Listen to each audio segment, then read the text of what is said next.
It's interesting as you look at the kind of confluence of events. We are globally moving towards singularity.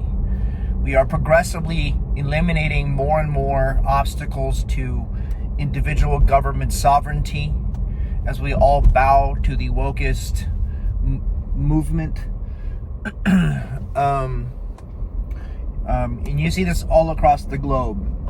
The media is carrying the torch of the left and shaming anyone who doesn't get on board with LGBT concepts, or they don't get on board with the global warming. There are a number of different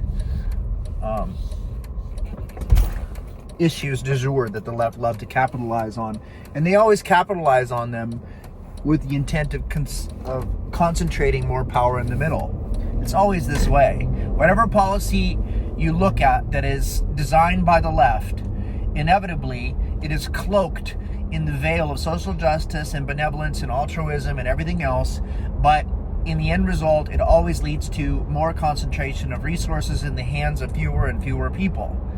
Now, there is a cabal of bankers and private sector people such as Larry Fink, BlackRock, and the other major corporations. You can pick them. You know exactly who I'm talking about if you're well-read. Amazon and et cetera, Lehman Brothers and Morgan Stanley and all the bankers that were bailed out in the 2008 recession.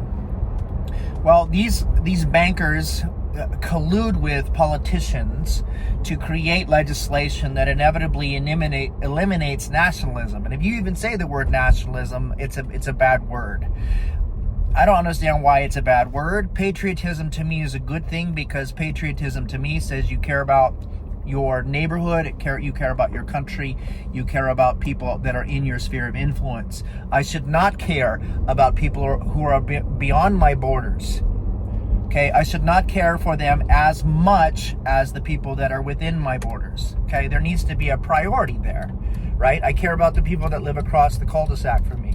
I care about the people who are down the street. I care about the people who attend church with me. I care about people who are Americans, right? And you hear this America first, and then that's like some sort of bad word. There's nothing wrong with putting Americans first. That's our first duty. It's just like you have a duty to your family first, right? You have a duty to your neighbor or to your family. Well, of course you have a duty to your family first. There is a priority. There is a hierarchy. This is completely ignored in the leftist lens. And you see, we're moving further and further away from nationalism. Borders are being eliminated. Immigration is being stimulated. More and more people are being confused as to what is national identity. People are given voting rights. People are allowed to be in the military.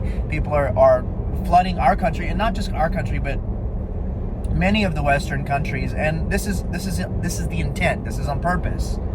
Okay, so please don't be naive and think that you're being helpful to people who are coming to our country, when inevitably the wages and the infrastructure used to support them would otherwise be supporting an American. So there is a cheating of the system, if you will. And I don't care if that's not politically correct. It's the truth. Okay, it's the absolute truth. Right? Illegal immigration is counterproductive to every economic measure. And if people who tell you otherwise are lying to you, okay, they're lying to you. It reduces the national wage. It reduces real income.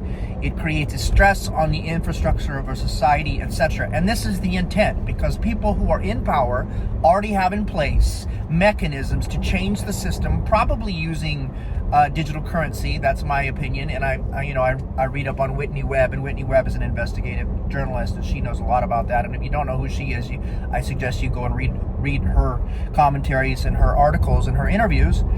And there's going to be an event, okay? And when this event happens, it could be economic, it could be a war, it could be whatever, it could be any social crisis. Because whenever there is a giant social crisis, inevitably there is more concentration, more concentricity of resources going into the hands of fewer and fewer people, and legislation that enables them to do that. For example, right after 9/11, you had the Patriot Act. okay, which took all the Secret Service agencies, the NSA, the CIA, the FBI, and fused them under one banner, creating a pyramid or a hierarchical structure of centralized power. Before they were diffused, before they checked each other, before there was no sharing of information, right? Well, after 9/11, all that stuff was eliminated, and now you have the Secret Service or the deep state, and people don't want to hear that because they don't like the concept of deep state because it's conspiratorial.